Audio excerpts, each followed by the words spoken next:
l'approche de la célébration de Pâques, je voudrais que nous puissions considérer un instant le jour de la crucifixion de Jésus pour avoir le bon regard sur la croix du Calvaire. Jésus pouvait dire à ses disciples: « Maintenant a lieu le jugement de ce monde. Maintenant le prince de ce monde sera jeté dehors. Et moi, quand j'aurai été élevé de la terre, j'attirerai tous les hommes à moi. » Et en parlant ainsi, il indiquait de quelle mort il devait mourir. Il nous est dit que Jésus, ce jour-là, était suivi d'une grande multitude des gens du peuple. Lorsqu'ils furent arrivés au lieu appelé Crâne, ils le crucifièrent là. Le peuple se tenait là et regardait. Les magistrats se moquaient de Jésus. Les soldats aussi se moquaient de lui. L'un des malfaiteurs crucifiés l'injuriait. Les passants l'injuriaient et secouaient la tête. Les principaux sacrificateurs aussi, avec les scribes, se moquaient entre eux. Jésus était entouré ce jour-là à Jérusalem d'une multitude de gens essentiellement indifférents, mais d'autres étaient remplis de moqueries, de railleries et d'autres de haine. Le psalmiste pouvait décrire ceci: « De nombreux taureaux sont autour de moi, des taureaux de Basan m'environnent. Ils ouvrent contre moi leur gueule, semblables aux lions qui déchirent et rugissent, car des chiens m'environnent. Une bande de scélérats rôde autour de moi. Ils ont percé mes mains et mes pieds. Eux, ils observent et me regardent. Ils se partagent mes vêtements.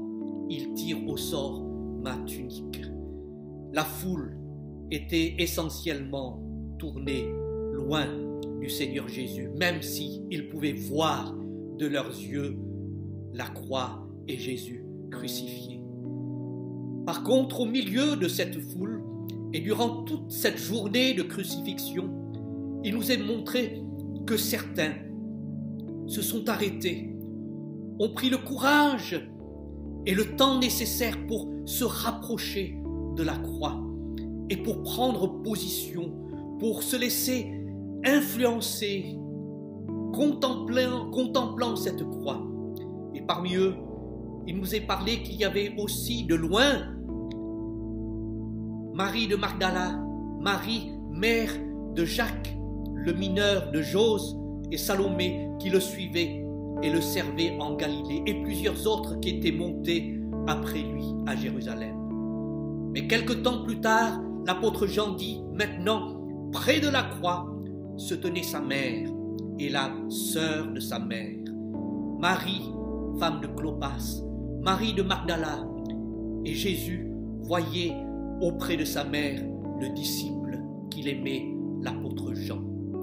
Ces personnes se sont rapprochés, ils sont sortis de la foule pour se rapprocher au pied de la croix. Et c'est là qu'ils ont découvert, dans le secret et l'intimité de cette proximité, ce que Jésus faisait, l'agneau de Dieu qui donne sa vie pour le salut du monde. Il y avait aussi un des brigands qui a regardé Jésus d'une autre manière, et cet homme condamné à mort pour ses forfaits pouvait dire: « Je vois là le roi du ciel, le roi qui règne, et puisses-tu, ô roi, avoir pitié de moi. » Il se repentait, et là, ses regards portés sur Jésus pouvaient l'amener à la conversion, au pardon de ses péchés reçus par grâce par le Seigneur et l'assurance de l'éternité avec lui.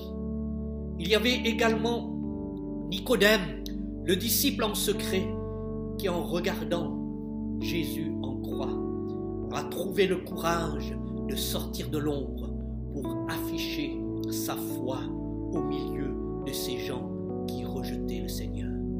Puis il a été rejoint par Joseph d'Arimathée, cet homme riche qui a tout prévu dans sa vie jusqu'à préparer sa propre sépulture.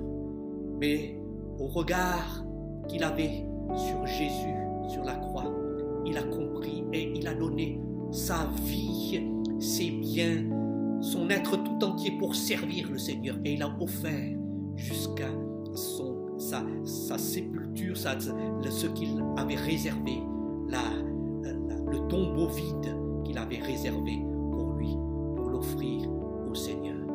Il y avait également Pierre, le disciple rétrograde, qui avait trahi le Seigneur, qui avait pris de la distance avec le Seigneur.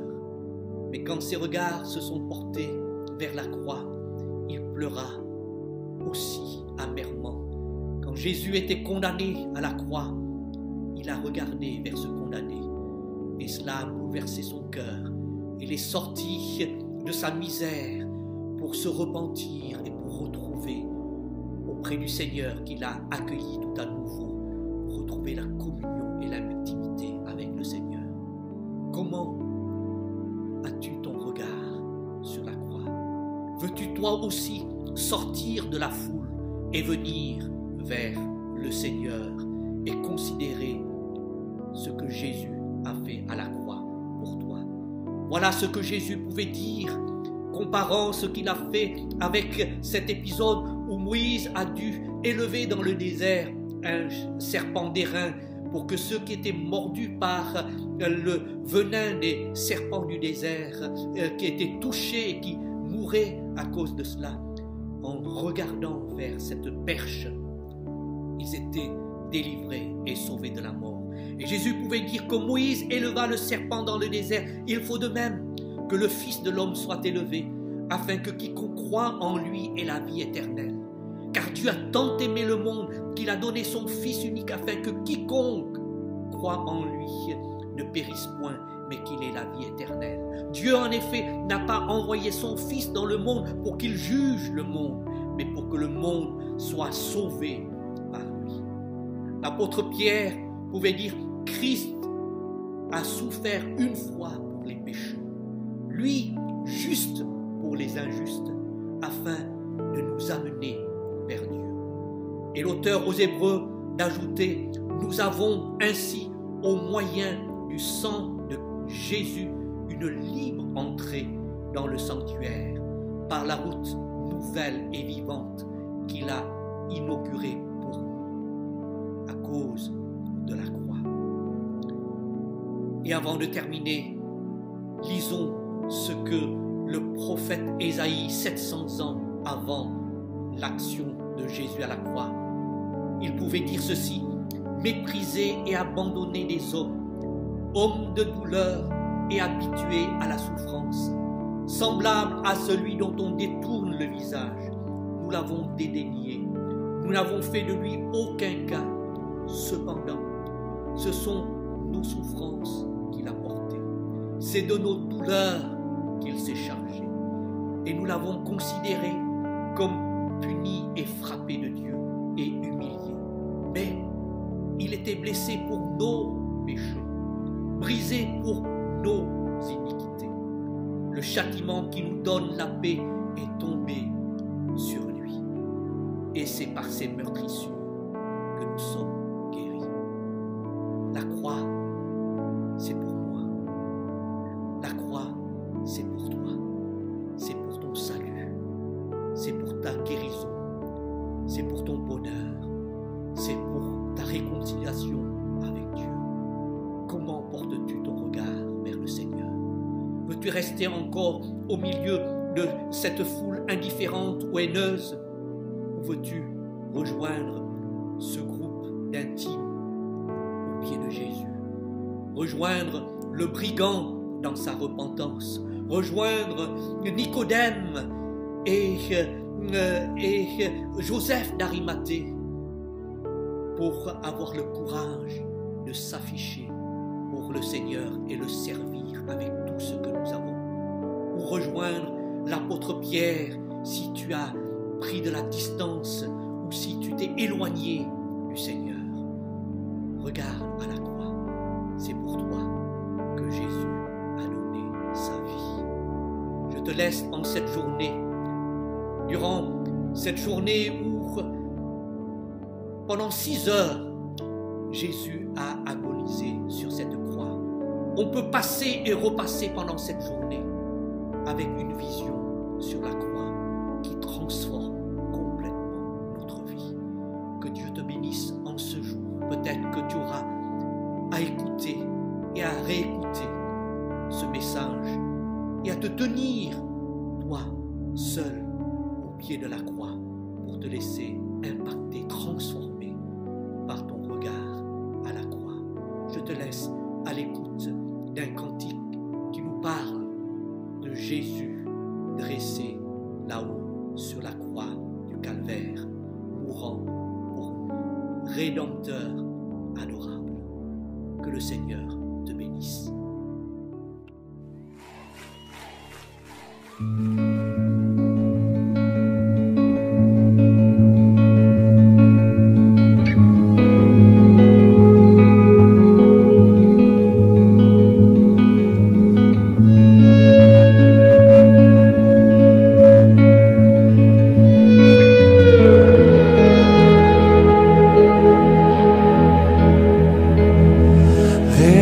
Rédempteur adorable,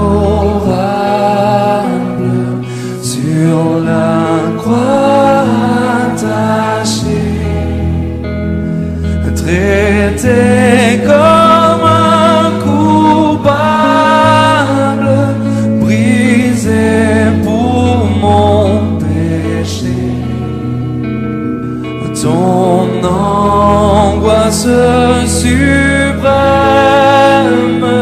ta douleur, ton tourment me disent, vois, je t'aime, j'ai pris ton châtiment.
éclat.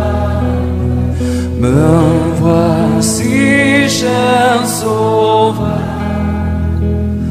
prends mon